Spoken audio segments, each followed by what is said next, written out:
Morning bows and bow ties. I was trying to catch a last little bit of some online bedside Baptist. Let the church say amen. When you know, right? So, look, I want to just circle back to this colorism thing for a second because I know a lot of people are weighing in on the Amanda Seals interview, and there's a lot of things that are being said. I actually caught some commentary, and this is the thing. I just want to talk about a few things in terms of just bright skin, light skin, fair skin, all whatever. I'm going to lean in on this just for a second. And I know this may be triggering for some people, and I get it. And people are allowed to be triggered because we all have triggers. Let me just say this. Number one, I wrote down a few things. I feel like whenever someone speaks about being light skinned and their treatment or how they're perceived, it is always like dismissed. Feelings are always invalidated. They do. I'm listening to what they're doing with Amanda, and I think what happens is there are multiple things that could be happening at the same time. She can not be a very nice person or can be unaware of how she shows up in this world, but also experiences the other side of colorism. Now, I'm not saying there's a such thing as reverse colorism, so I don't want anybody to go try to run off with that. That's not what I'm saying. But when colorism presents, there's a person who is being affected, and then the person who's affected, their response to that. And so I don't know why that interview, some of the things that she said, it resonated with me. Oh, absolutely. And what happens is when you say something, there is like people place you in a box. I've said in many of the videos how people used to perceive me when I stayed home and how people will perceive me in relation to my husband, et cetera, right?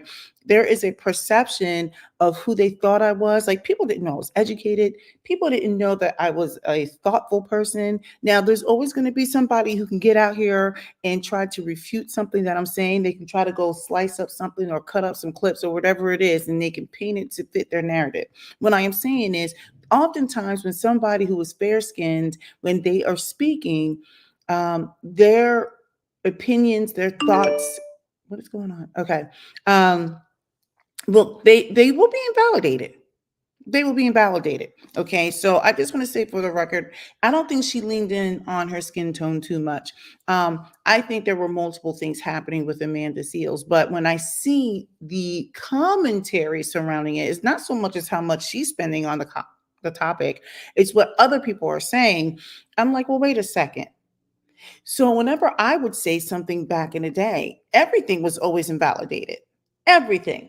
I'm not saying I was affected in terms of like I experienced colorism, but I know what it's like to experience that other side from people who have been affected by colorism. I have all kinds of stories. That's neither here nor there. This isn't like the oppression Olympics, right?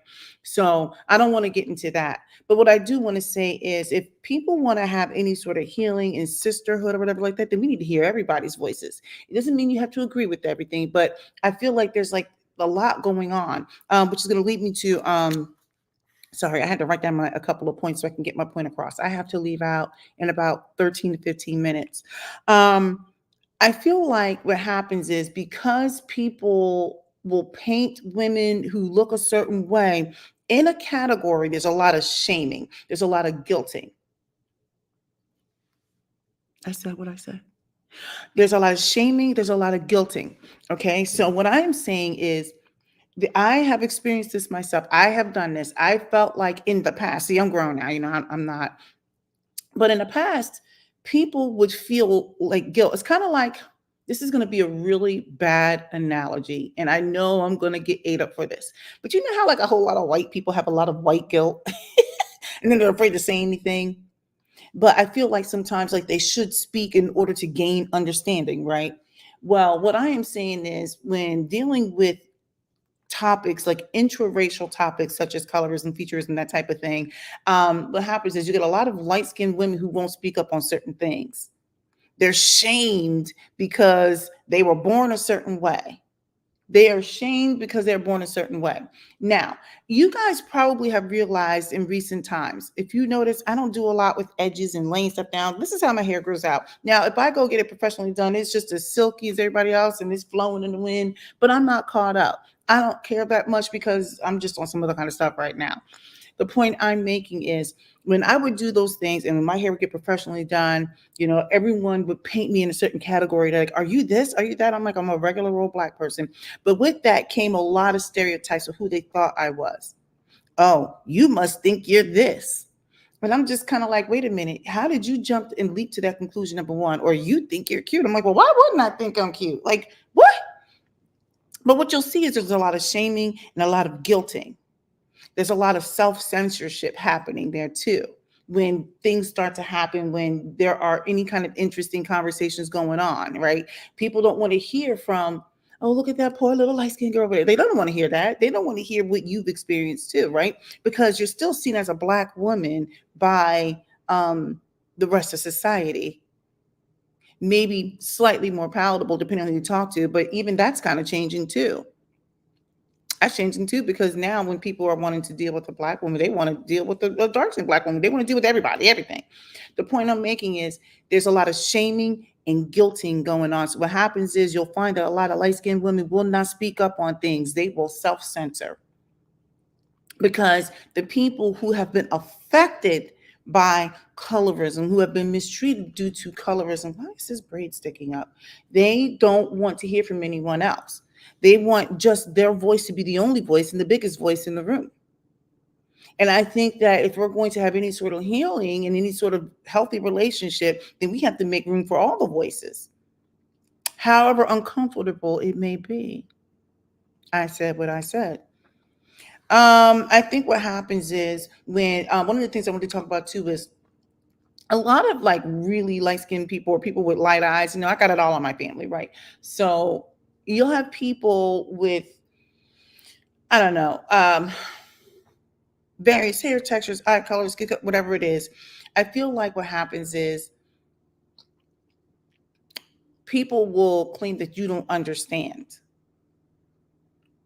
And it's like a really weird position to be in because you're not Black enough or dark enough, right? You're not. To some people, even though I'm like, I literally am like a Black person, right? But you're not a white person. You're not something else. And so what happens is anything that you want to say about the treatment of Black people, various shades of brown, etc., but you have to say is not welcomed, is not valid. You're not Black enough. You don't have enough melanin in your skin, or your hair isn't kinky enough, or whatever it is, right? Fix my little ponytail. Wait, opposite side. There we go. Yeah, cute. So anyway, what is happening here? So anyway, you'll find that a lot of those kinds of things starts happening. I just feel like what happens is at this point, you'll get somebody who's fair skinned, light skin, whatever you want to, I don't red bone, I don't know, pick whatever weirdo name you got for these people. And they'll put you in this category where they don't want you to talk. You're shamed into silence. You can't speak up on anything. Your opinions are not valid. You're not Black enough. They put you in a role of somebody like, oh, all these light women or whatever it is, they're weak, they're this, they're that. But as soon as you speak up, as soon as you assert yourself, as soon as you operate with a level of assuredness about yourself, as soon as you walk in the shoes that God has ordered for you, whatever it is, and you are firm, you're assertive, now you're stuck up, you're a B, you're all these things. So I look at somebody like Amanda Seales. Honestly, she could be nice as pie and say no. I mean, I'm not saying she doesn't have some mess about her, but I do know she can't win. There's no way she can win. And then on top of the fact that she's such an oddball anyway, it's even worse. But the fact that she chooses to express herself intelligently, people, they don't like that. They don't like it. So what they're going to do is they're going to find a whole lot of things to nitpick. And some of them are, I get, right? Because she's herself. I like Amanda Seales. But the point I'm getting at is it's so easy to sit there and take shots at her. So when she is operating with a level of authority or assuredness or whatever like that, she's a lot of bad things. There's nothing she's going to be able to do. There's nothing, not one thing. She is not going to win over the public. She's definitely not going to win over darker skinned black people. It's not going to happen because they're going to be like, because look at the way you look and this, that, and the other. No, no. She can't win this argument. No matter what she does or what she says, people are going to go in hard on her. Think about how many people don't like Giselle Bryant. Now, does Giselle Bryant from the Real Housewives of Potomac? She's a mess. She is a mess. But let me just say this. You don't typically see her getting that far in the gutter. Now, has she done some messed up things? Yes, but there's a lot of women on that show that have done a lot of messed up things. But there are so many people who are invested in not liking her because she has green eyes and light skin. They are invested in not liking this woman. I said what I said. It doesn't matter what she does. She can go out there and cure cancer and help babies and invent a perpetual source of potable water and patent perpetual gravity, and they still won't like her because they're invested in not. Anyway, so what I would say is oftentimes now when I hear people say things like, I think there's a lot of stereotypes that could go into being light and everything like that. You can't voice your opinion on the fact that, hey, maybe I got a position because I'm talented too. This is what I would say. I think a lot of people who are light do have some sort of access advantage, maybe. Is that what I want to call it? But oftentimes people will say, you got this only because you're light skin or something. I'm like, well, I think that gave access sometimes, but it could also mean that people are talented, they're intelligent, blah, blah, blah. I'm just calling a thing a thing. They will stereotype the crap out of you. They think that you're weak, that you're a dum dum, that you're only getting by for certain things. They disregard your opinion. I know it because it has been done to me. And then what happens is when you get sick and tired of people running their mouth and you want to like course correct this ship, right? And you're like, well, wait a second. No, let's talk about this for a second. And you can provide very interesting commentary. You can provide point by point, bullet by bullet. You can provide very interesting competing arguments. And then they look at you like, oh, you're this, you're that. I'm like, no, no, no. So you can't have it both ways. See, when I was quiet and when I was silent, you were happy. And then when I am voicing my opinion on things, you don't like it. I am all these things. You can miss me with that. Anyway, I just feel like what's happening right now is people don't want to hear from light women because I think they feel like this is the oppression Olympics. I'm like, no, if you want to have a real colorism conversation, you have to have everybody in the room. You have to have dark women and light women in the room because they have to hear the ways in which maybe they're moving, right? Because that's not to say that people who are lighter skin don't have a blind spot. I think some of them are aware. I think some of them are not. But also, there's a way that they have been treated for so long that I can see how people are moving in a certain manner in a certain direction too, because they're like, I'm not dealing with this. I'm not dealing with this. So what happens is you put a hedge of protection around yourself. I know I did for the longest time. They're like, how come you don't want to come talk and hang out with so and so? Because I'm like, some of these people are psycho. They don't have my best interests at heart. I can get into all kinds of stories, and I'll leave you with this one, and then I gotta go because it's 9:28, and I'm supposed to be meeting my neighbors for some breakfast before I have to take my kids off to some games and such. When I was a sophomore, I believe it was sophomore. I was a sophomore in college. I was friends with, we're gonna call this one girl T. And long story short, without all the gory details, I was cool with this girl T. She was dark skinned. I didn't see anything wrong with her. What I didn't know was apparently she was interested in some guy that I didn't even know. I may have known him. I don't know. I was getting to know a completely different guy who probably was cheating on me anyway because I wasn't trying to put out. But There was some guy she was interested in, and apparently word got out that apparently he was interested in me. I didn't even know the guy. Um, didn't know anything about it. And you know what this chick did? She went around spreading a rumor that I was interested in her, like some sort of lesbian. I'm like, come again?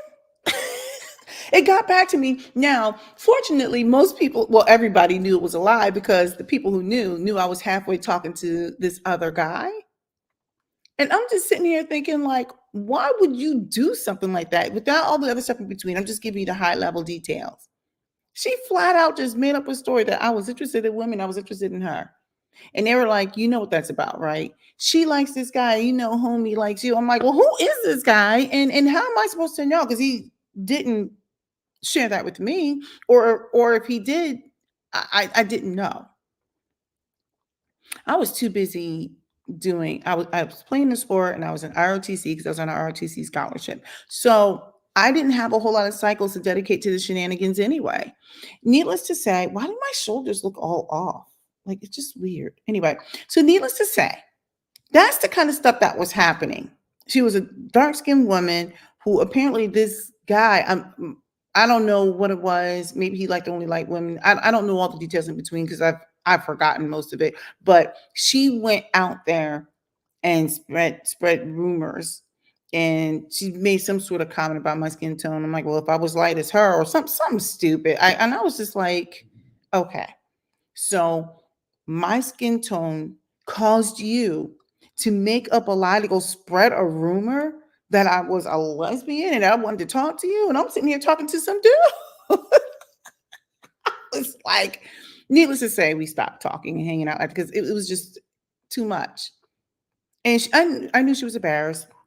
And people were talking about it or like, why would you even do something like that? And everybody knew it was like shenanigans anyway, because I didn't even know who the guy was. And I was, and everybody knew I was trying to talk to this other guy, or he was trying to talk to me. Just saying. Anyway, do you understand where I'm going with this? I just feel like I'm just going to summarize this up. I really don't like the fact that at this point, whenever there's a conversation that involves colorism, they will assume that you don't have the range, because I did see a clip of that on The Real Housewives of Potomac. I'm like, wait a second, you have a blind spot and you can talk to everybody a certain kind of way, but she wouldn't have been able to talk to me like that. I'm like, oh, no, no, no, no, no. You don't get to talk to me because you're the same woman who's talking about colorism, and yet you went and got yourself hair that doesn't even match what you look like. You typically put your foundation on 3 shades lighter than what you are. You aren't even who you are anyway because you bought a whole new body. You don't even get to talk to me about what's real and colors and everything else because you're sitting here trying to apply European standards to who you are. So miss me on that, miss having the range to talk about colorism. Oh my gosh. Anyway, I just wanted to get that out there. I know people are going to probably try to eat me up in this. And I look, it is what it is. We are allowed to disagree. I can't get mad at people for disagreeing. I get annoyed as if you're disrespectful. I get annoyed when they start want to call names and stuff like that. I'm like, wait a second, just because I don't agree doesn't mean I'm X.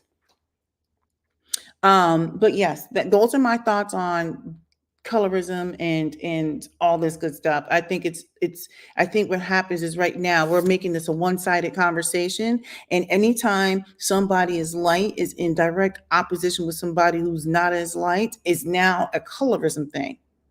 Sometimes it is. Sometimes it is. Sometimes it's literally not. But if I go back, if I circle back to the Amanda Seals thing, I'll take, like I said, I don't think she can win any of these arguments. She cannot. She's also abrasive on top of everything else. So that doesn't help her. It doesn't help her. So a lot of people are going to go in on, she's a color, she's this. And I don't know, maybe they know something I don't know, but you can say something and misspeak, and then that becomes like your whole persona. Everybody thinks you're all these things. You are, whatever. Just like, look what happened with Ebony K. Williams. She spoke with a level of authority. She spoke about the things that she wanted, the audacity of her to say that she wanted what she wanted, and she thinks that people need to level up. Now she is an elitist and all these other things. I'm like, well, what do you guys want her to be?